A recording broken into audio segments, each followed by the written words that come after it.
Gordon Ashby runs Robotics Workshop, a shop in London where you can find out what's happening in the world of robots. Is Donick a typical robot? Is this a good example of the kind of robot we're going to have in the future?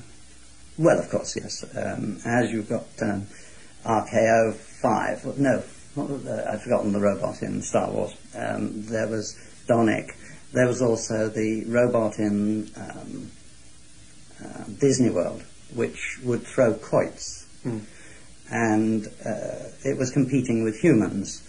And, of course, the robot was learning. And it was switched off and was taught to learn how to throw a quoit. Now, a human would throw a quoit and would probably get 3 out of 10 over the post. The robot, when it first threw, it was throwing wildly. After a very few minutes, having been given the information of the errors it had made, it was getting every quoit over the post. Far faster, far more accurately than a human being will ever achieve. Human being, instant. Robot needs to learn, but learns very well. The gimmick robots are very good in the learning process, but this isn't the main objective of robotics. The objective is, of course, to remove the drudgery from the human. So you'd say that the main function of robots in the future is going to be industrial rather than domestic? So say very much. The film robot that vacuums the carpet and dusts the windows is something which probably won't happen, but the robot which makes cars and computers is a robot that will happen. Yes.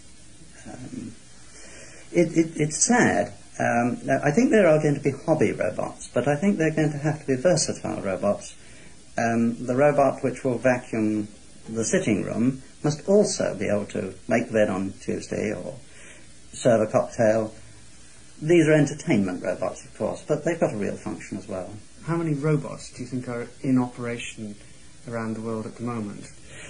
Including industrial robots. Including industrial robots. We're talking in the region of, I haven't looked this up, so I'd say about 20,000. I see.